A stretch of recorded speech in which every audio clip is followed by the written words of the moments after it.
tariffs are actually your secret weapon. They're actually a good thing for e-commerce businesses, except for one type of business. Today, I'm going to walk you through 9 reasons why tariffs are actually a good thing for your e-commerce business. Welcome to Metacake, where we break down the principles behind building highly profitable e-commerce businesses. My name is Kenneth Ott, and over the last 20 years, I've helped 300 plus brands doing billions in revenue build profitable businesses without lowering prices or overspending on ads. We also own a portfolio of high-value e-commerce businesses ourselves, so we literally practice everything that we teach. And by the way, everything that I teach, you can find these principles in my book called The Ecommerce Formula, which you can actually pre-order now if you go to metacake.com. I'll link that into the description. So today, I'm going to dive into 9 reasons why President Trump's tariffs could be the best thing ever for your e-commerce brand, and certainly the industry as a whole, and also your customers. But there is one type of business that this actually may be the worst thing for. It may not actually survive these tariffs. And I'll tell you a little bit about that at the end of the video. And so the truth is, any disruption creates a massive opportunity for businesses that are healthy enough to be able to take advantage of that disruption. And tariffs are no different. Reason number 1, tariffs move manufacturing closer. And so here's the deal. Like, the typical situation when you manufacture a product is that you've got these like massively long lead times, right? So like you design the product, then you find a bunch of potential manufacturers in China, and it's typically China. Then you have like this back and forth where there's a language barrier and it's really difficult to communicate. Just quite frankly, if you're in like the United States designing a product, for example, and we've designed many products in China, and then you've got these like long lead times, right? And so like it takes like several weeks to just find a bunch of potential manufacturers. Then once you find your manufacturer, then you have to go back and forth and you get samples and they ship the samples to you, and that takes several weeks. And then you're dealing with quality issues and misunderstandings and different things like that. And then over time, finally, you get to hopefully one of the manufacturers, one of the factories that actually is going to make your product. And then you place your production order, and that is going to take several weeks to create, maybe even months, depending on the type of product, and maybe even years, depending on the type of product. And then you're going to place that order. And once you place that order, it's going to take weeks and weeks and weeks. Like literally, it's funny because we just launched a business recently, and we're designing a new product as we launch this business. And this product happens to be a type of planner. And so we're working with a factory in China. And this was actually before the tariffs hit. We haven't placed our order yet. And then we've designed that product, and now we're going to place that order. And when we place that order, it's going to take 8 to 12 weeks on the ocean to get here. And then it's got to pass customs and it gets held up there. And then now there's this question about how much it's going to cost in tariffs. But there's this massive timeline. And then oftentimes you get that product and there are issues, or it can be very difficult to find an upstanding manufacturer. There are a lot of shady manufacturers. And so if you happen to pick a shady manufacturer, you might make that production order. You might have approved a bunch of samples, and then it arrives and it actually is not of the quality that you had approved, or there are issues with it. And sometimes that means really bad things for your business, because maybe you took pre-orders, right? And now you have to ship those, and you can't wait another 3, 4, 5 months. You can't make your customers wait, so you might have to refund those pre-orders, or any number of issues. And so this has just become normal, this long manufacturing cycle. And the truth is, the day that we live in, it doesn't have to be that way. And so what tariffs do is tariffs bring manufacturing closer to home. And the reason why that is good is that over time, you're going to be able to actually talk to someone at the factory and you can speak English to them if you're in the United States, if it's local and closer to home. The delays will be a lot less. Once you finally create that product, well, first of all, let's just the shadiness will be a lot easier to pick out, and it'll be a lot less because there's a lot more protection there are for U.S. manufacturers. And so the more that come over here, the more trustworthy they will be, the easier it will be to identify whether or not this is an upstanding company or not. And then as you place your order, it'll be local. And so the shipping time won't be 8 to 12 weeks on the ocean, right? It'll be a few weeks, a couple weeks to ship things over. You may be able to go visit them without having to go overseas, right? You won't get caught up in customs, which happens all the time, even before all these new tariff laws came into place. And so there's all these potential, huge opportunities when it comes to bringing manufacturing local that we've just, as product designers, sort of just forgotten about. We've just taken as normal that we have to deal with these long manufacturing life cycles and a lot of these potential issues and language barriers and all this sort of stuff. And so the more local manufacturing gets, the better it'll be for business. Business is rewarded for speed. And that'll also help the customers because customers will get things faster. If you were to drop ship from the United States into the United States, it's going to get to the customer way faster than a lot of the drop shipping that happens when it comes from another country like China. Because those countries, you end up, we've all bought products where it takes weeks and weeks and weeks to actually get to us. Reason number 2, they level the playing field for competition, quality, and intellectual property. The truth is that e-commerce has gotten so easy, the technology has gotten so easy, that anyone can do it. That means anyone in the United States, in other countries, and also the people that manufacture your products now can sell your products through the same means that you can. And so this is not a new thing, but IP theft, specifically from overseas, specifically from China, is a big deal. Like we talked, in all of the companies that I've worked with and all the companies that we've launched, every time we've launched something new, once it's gotten to a certain point, we see it getting knocked off. Okay, we also see the cheaper manufacturing cost allow those companies to actually sell things that are even similar, even if they're not knocked off directly, for a lot less. And so it floods the marketplace with inexpensive and cheap goods. And that's why Amazon is competing with companies like Temu. And it's not a level playing field because Amazon has a way higher cost structure than a company like Temu. That's happening. And so it'll level the playing field. Specifically, though, I want to talk about the intellectual property side of things because this is something that has gotten way out of hand. Like the United States laws and the Western laws for patent protection, trademark protection, IP protection, all that kind of stuff that should protect you even from the manufacturer stealing stuff doesn't. And so I'll tell you a little story, like being in e-commerce for a long time, like there have been multiple times where manufacturers from other countries, in this one instance that I'm thinking of, it's often Chinese manufacturers. So this Chinese manufacturer actually would contact us and say, hey, we make this brand, but we want to partner with you to sell the same product under a different label. Because we do what we do, people will reach out to us because we help build those businesses and we sell those products and we build brands, we do marketing and all that kind of stuff. And so they'll reach out to us. Specifically, several years ago, the manufacturer of Allbirds, the shoe company, actually reached out to us and said, hey, we make Allbirds in our factory and we want to sell you the same shoe, but we want to partner with you to create a different brand selling the same shoe. Now, obviously we said no to that, and we have several times. But it's interesting, as a US company or as a new company, you don't even realize that this is happening often. But like the people, like you'll pay for the innovation and the product design and the machinery and the tooling and all that kind of stuff in a factory. And then oftentimes, I'm not saying all the time, but oftentimes those factories will then turn around and sell your product under a different label, the same product. Now, turns out we're seeing some of that come out. We see a bunch of factories coming out on Instagram and TikTok and social media showing the brands that they make products for and saying that you can buy it from them directly without the brand name, without the label. Now, I think that that's a short-term strategy. It's not going to work. I don't think it's actually going to hurt the brands too much, that kind of like outing that they're doing, but it does happen.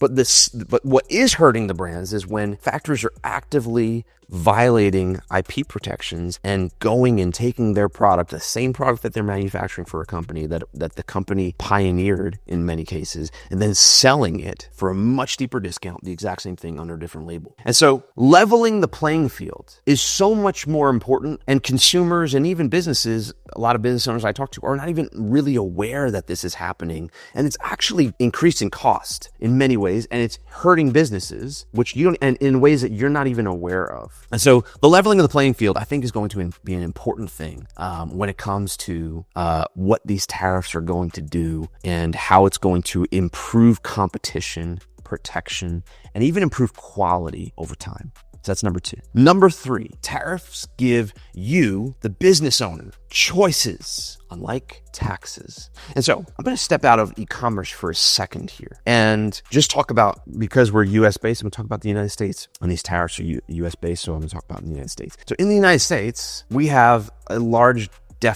budget deficit, and it's unsustainable. It's like a business that spends more than it makes. And so the way that our governments like to pay for that is by increasing taxes, right? And oftentimes they try and increase taxes on business owners. And while I have opinions on why that doesn't work, because I've paid so much taxes in certain times where I would have actually hired people with that same money, and I couldn't because I had to pay it to the government. Like, it literally slows down the economy. It slows down job creation. It just does. It slows down innovation. You don't invest. Me as a business owner, I pour all my money back into innovation, people, product design, etc. And when taxes increase, you can't do that. But something has to pay for the country. And tariffs, I believe, will help pay for that. And I believe that eventually, and hopefully very soon, it will decrease taxes. And here's what I like about that. I don't have a choice about whether or not I'm going to pay taxes. I have to pay taxes. And I don't get to say what they do with my taxes, clearly. And it's some crazy stuff, obviously, as is coming out. But that aside, with tariffs, I have choices. And I like choices. I can choose to still manufacture in a country, whatever it may be, and pay the tariffs, or I can choose to innovate that product and change my business, or move to a different country, or move local, or wherever. It gives you choices, and choices give you leverage. And as a business owner, leverage is critical for being successful. And I like choices. Choices give you leverage, and leverage gives you power. Reason number 4, tariffs force product and business innovation. And so for the longest time, I'll just kind of call out the elephant in the room. E-commerce is so powerful, and I love it. And it's so good at empowering entrepreneurs. But it also, because technology has gotten to where it is, it lowers the barrier so much that you end up getting a large portion of generic, poorly made, low-quality goods in the marketplace. I've experienced that as a consumer. You've probably experienced that as a consumer. And so what I like about tariffs as a business owner, and if you're someone that creates something that matters, right? It's doing something of value, then innovation is a good thing, and it forces you to innovate, right? If it's going to reduce all these generic commodities, and it'll likely bring things together, focus them under the products that actually matter. And the products that matter will get better. And the businesses that matter, there are a lot of businesses, and I've talked about brands that matter. That is what Metacake's mission is to help grow brands that matter. Brands that matter are healthy brands. They're profitable brands. They're really good businesses that make a lot of money, and they make great products, and they're better for the world. We all know that there are a lot of e-commerce brands that just flood the market with cheap garbage. For those, it's going to be a lot harder. But for the right, healthy businesses, this is going to force business innovation and product innovation. And that's going to be better for your customers. That's going to be better for your business. And it's going to be critical for your success in e-commerce.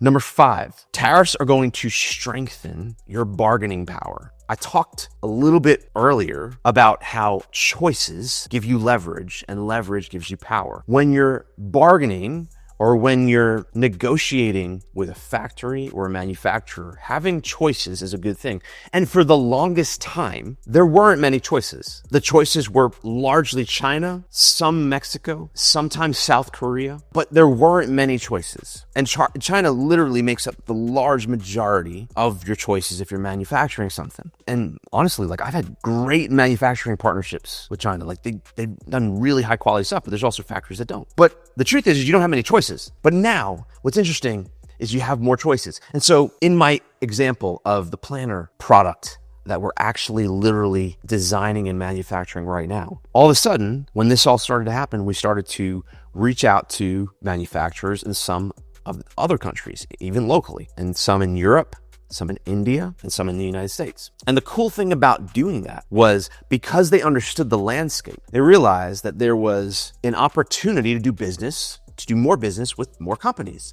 And so they made it worth our while in cost. And that's the big one. And shipping and working with us on designing and all these sorts of things because they wanted our business. And that gave us options. That gave us opportunities to not just be beholden to one particular area and just have to do whatever it costs and have to deal with whatever delay, long timelines and et cetera, that has to do with that. And so it strengthens your negotiating power because it gives you options. And now you have these other countries which actually may have more advantageous trade relationships where they actually want to do more business. And so they'll make that worth your time. And we're finding that to be the case. And then oftentimes in those scenarios, it's better in other ways as well. Like manufacturing in Europe, it's kind of nice because you can speak often the same language. There are also shared values around information protection and those sorts of things. And also it's closer. So like the manufacturing and shipping doesn't take as long, which is a great thing. You know, it was interesting. Right before the tariffs hit, I saw this headline that Apple had airlifted 600 tons. It's 5 Boeing planes full of iPhones, $2 billion worth of iPhones from China to India to, I guess, finish the manufacturing there or whatever they were doing. I don't know the details of it. But what's interesting is all of a sudden, there's this negotiating power. And when you have options, that's a good thing. And I don't know if people are aware of this because that is so important in business. And that's what's going to be created, what's being created right now. Reason number 6. I'm going to get into brand here for a second. So local manufacturing, when you can do local manufacturing, which I believe we're going to start seeing more of, builds a much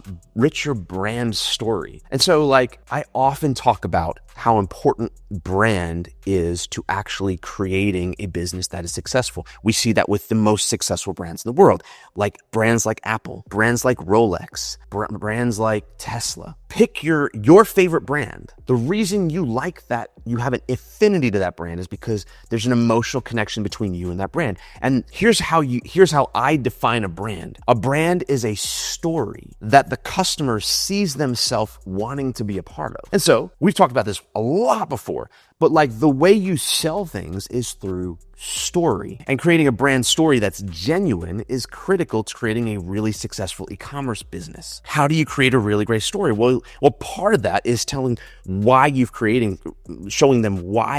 something, your customers. That's a big part of it. And also just that you're real people. Oftentimes we bring a face to the front of a business. It's not just a brand, but we have to bring a founder or a face so that a customer can actually do business with a human being or feel like they're interacting with a human being. So that's one part of it. And what that leads to is being more genuine, being more transparent. And I don't mean transparent maybe like other people mean it when they talk about transparency. What I mean is having the customer be part of the entire journey, because I think that is really valuable. I've seen that be very successful. And so the cool thing about this is that it's going to force businesses and brands to look local, and it's also going to foster local manufacturing and local innovation. And what that will do is, as you develop things locally, you can actually bring that into part of your brand story. Some of the brands that I follow, really small ones, and this is maybe way before all this came about, they would manufacture their own product. And I follow, and there are brands that really, literally, the handmade leather goods that have like millions and millions of followers on social media just because they show how they make the product right there. And so there's something that customers like about that. And when you manufacture locally, like that's going to give you an opportunity to bring that into your story. Because here's the deal. Like, it's funny, like generally speaking, the story of how your product is made is not told because it's basically like, well, we hired someone to communicate with a company in China, a manufacturer in China, and then they make our product and then they ship it to us in these big containers, and we've never been there, we've never seen how they do it, we don't know the people, et cetera, et cetera, et cetera. And then we get it here, we package it up, and it says packaged in the USA or designed in the USA,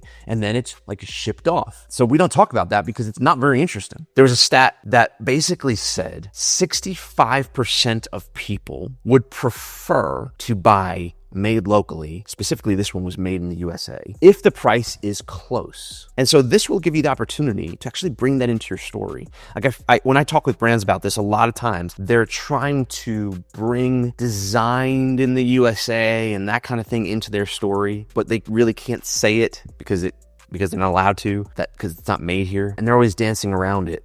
But the truth is that people do want to buy things that were made by the people that designed it, that were made by the makers. That's why certain things have such a following, certain brands have such a following, certain makers have such a following, and certain makers sell things for such high prices when they're handmade. Reason number 7, that tariffs drive local manufacturing innovation. So similar to the last point is that over time, this is going to be a very good thing. When it's literally fostering growth around manufacturing in the United States and also in various countries, because now it's like everything's shaken up, it's disrupted. And now people have the opportunity to actually invest in manufacturing and have a viable way of selling it, which they didn't before. There was no incentive to do that before. And so that's going to be a good thing, because as time goes on, more and more opportunities will come available for people to make products locally, because more manufacturers will be here locally. And not only that, because a lot of people will say, okay, well, local manufacturing is going to be way more expensive because labor is more expensive. Yes, that is true right now. But over time, anytime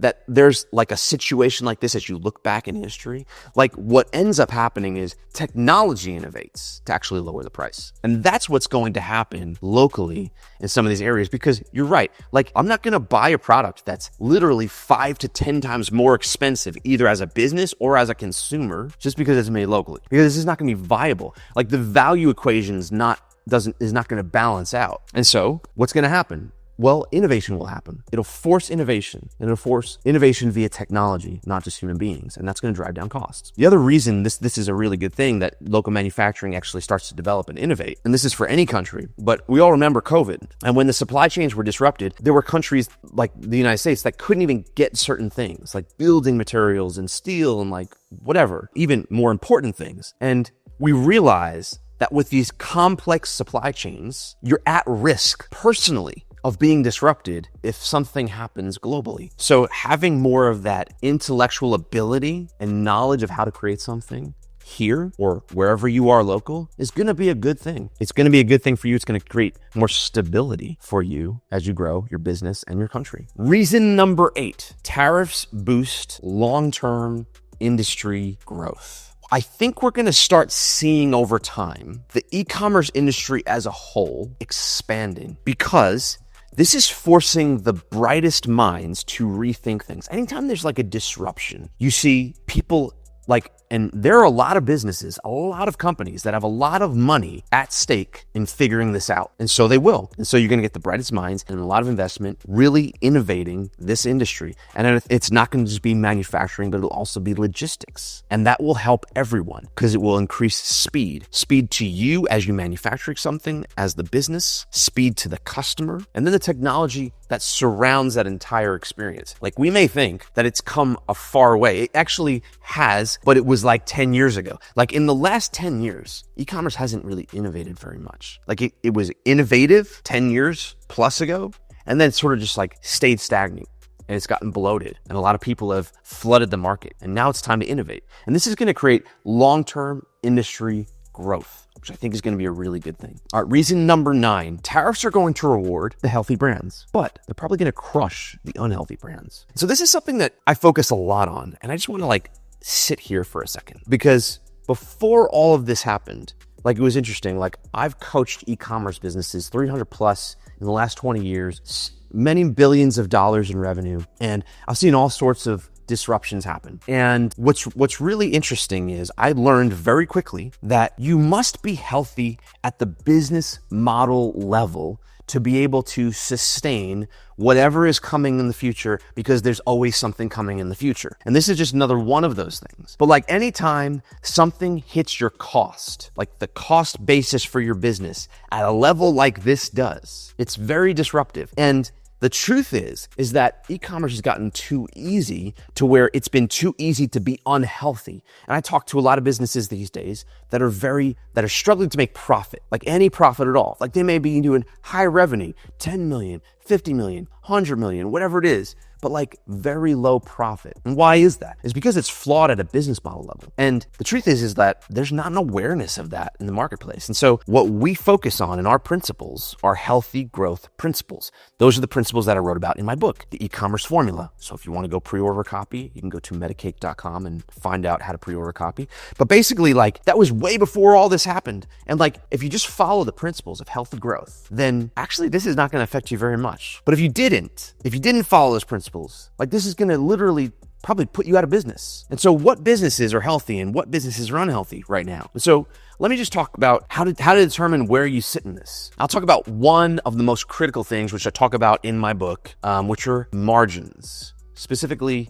gross product margins. And so often say, I want to see 90+%. The minimum is 80%, but 90 plus. Really, I'm shooting for 95% gross product margin. Now, for the longest time, I would advise businesses who maybe didn't have that, or business people that were going into business, and they would say, that's crazy. That's such an insane amount. How can you do that? Well, the truth is it doesn't mean you take home 95%. It just means that after you make your product, now you have 95%. Now you have to pay for ads. Now you have to pay as well that you succeed. But you have to pay for investing in your customer service so that you can create fans, which actually takes a lot of investment. You have to invest in research, development, innovation, which is critical. You have to invest in your product line expansion, which is the only way you can grow a business successfully. You have your overhead, you have a whole bunch of other things. So at the end of the day, most of those businesses, if you're at 95%, are doing 35 to 40% net profit.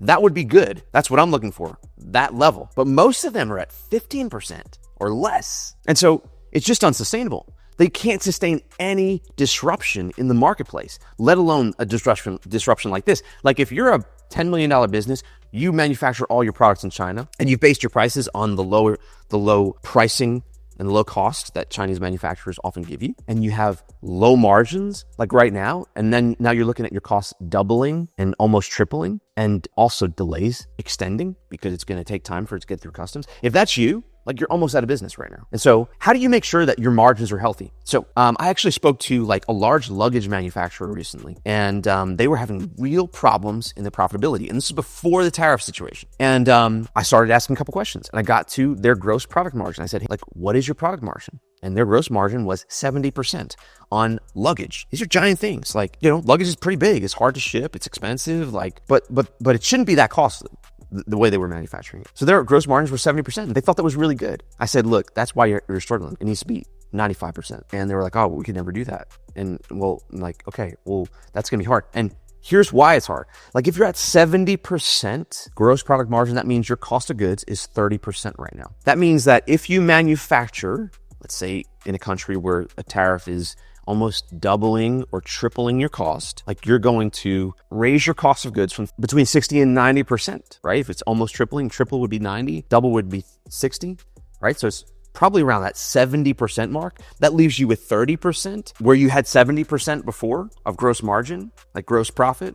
That's now you have to run ads. Now you have to innovate. Now you have to do R&D. Now you have to expand your product line. Now you have to do customer service and fan creation, all that kind of stuff. With luggage, you're going to get returns. You're going to get all that kind of stuff. You have to do all that stuff plus your overhead and make a profit in 30%. It's not possible. Now, if you were at 95%, that would be very, very different, right? You go from 5% cost of goods to 10%, maybe 15% cost of goods, right? And so now you're at 15%, that's 85% gross margin, where most other people are not even breaking 80% gross margin to begin with before this happened. When you have your margins dialed in, which is just one of the healthy growth principles, again, in my book, if you'd like to go look at it, go check it out. And I talk about it in all sorts of videos, all over YouTube, on my podcast, everywhere. Like, you can read more about this if you'd like to, and we can link to those things below. But like, if your margins are dialed in, this is not going to hurt you much at all. You'll take a haircut on profit for a little while you innovate and figure things out, but that's about it. But for people that didn't have their margins dialed in, and this includes if you're naive to building a healthy business model, maybe you had razor thin margins to begin with, you think it's a price race to the bottom and you think lowest price wins and that's the business you're in, you're probably going to be out of business. If you're drop shipping from any of these places, and drop shipping is typically like low margin, you're probably out of business. That's just the case here. So it's going to reward healthy brands, because healthy brands, now it's going to separate. If you're healthy, you're going to like rise to the top. Like you have this massive opportunity to grab market share. If you're unhealthy, you're probably going to be pruned away. And so I would just encourage you to focus on the fundamentals of becoming a healthy business. And this is not just with tariffs. It's like with anything. Like, there's going to be so many, who knows what the next disruption is 5, 6 months, 10 months from now. Who knows what the next thing they have planned is, right? Like, it's always going to be there. You must have more. You have to have more than you think you need in gross margin and net profit. Becoming a healthy brand, this is going to be the best thing for you. The tariffs are going to help you if you're a healthy brand. And if you're unhealthy, or if you're one of these types of e-commerce businesses that is traditionally based on just unhealthy principles, like, it's probably going to prune them away. It's probably going to clear out. It's going to thin the crop. It's going to thin the herd. And you know what? That's a good thing, because probably e-commerce needed to be thinned out a little bit, for a long time now. That's number 9. Now I have a bonus reason for you. Reason number 10. This is one that I'm maybe the most excited about, and it's this. Tariffs are going to lower your ad costs. Okay, so how are they going to lower your ad costs? Well, we all know that ad costs on Facebook and everywhere have just like skyrocketed over the last 2-4 years, right? It used to be that you could run an e-commerce business based on ads profitably. Now it's very difficult to do that unless you have healthy fundamentals dialed in. But it's going to lower your ad costs. And how's it going to do this? Well, it's going to do it based on principle or reason number 9, which is there's going to be less competition for advertising. There's going to be less competition because there's literally going to be less businesses. Like, some are just going to go away and they're going to be pruned back, and the herd's going to be thinned out. And that's a good thing. Like, we want the strong to survive and get stronger. That is how we grow as businesses. And if you're not strong and this affects you, and your business cannot survive it, you learn, and then you build a stronger business. I've been in that place. Like, that's how I've learned. Now, hopefully you can get some mentorship to help you avoid some of those pitfalls. And we do offer that if you'd like to inquire. But at the end of the day, it's going to help prune that back. And that's going to reduce competition on ads. Also, for many businesses, they're just not going to be able to spend as much on advertising because their gross product margin is getting pulled back. It's getting, like, their cost of goods are getting more expensive, which means they're going to have to cut back in other areas. And oftentimes, even though they shouldn't do it, the first place they cut back is marketing dollars. And so there's going to be less to spend advertising by some of the bigger brands. And this is going to open up an opportunity for you to actually advertise at a more efficient rate. And that's a really good thing, because advertising has gotten so expensive on Facebook and Google and all the social media platforms. That's going to be a good thing. Like, at the end of the day, tariffs are like a valley, right? And so I just want you to leave you with this visual. Like, there are mountains and valleys as you go through life and business. Truth is like, you hit a mountain, and then what's after a mountain? Always a valley. And so you go down that valley, and a valley's hard because it's low, and a lot of people don't like it. The truth is like, the valley is where the growth happens. When you look at a mountain peak, there's very little growing on it. It's very lonely. It's usually cold and covered in snow. But when you go down to the valley, it's green, it's lush, things are growing there, it's warmer. When you're in the valley, that's where growth happens, so that you can climb higher to the next mountain peak. And I want you to look at this as that, because there's going to be another tariff thing. There's going to be another something disrupting your industry, your cost base, and those sorts of things. And there's always these peaks and valleys. So while you're in this valley of tariffs, learn from it, get strong from it, grow from it, innovate, because when you go through the next one, when you climb up the next mountain, you'll get higher. So when things go through something hard, they create really strong, really valuable businesses. And that's what the opportunity here is for you. And so that's a good thing. And we needed the e-commerce landscape to be cleared out a bit. And we need healthy brands to actually be the things that are the brands that are thriving, healthy businesses that have profit. We need them to be the businesses that are thriving. And all these principles that I've talked about and more actually are in my book, The E-Commerce Formula, which you can pre-order at our website. And so listen, if you're a 6 to 9 figure e-commerce business and would like to work with us to increase your growth and your value and even your stability and profit, then you can go to Metacake.com to learn more and even book a call to see if we're right for you.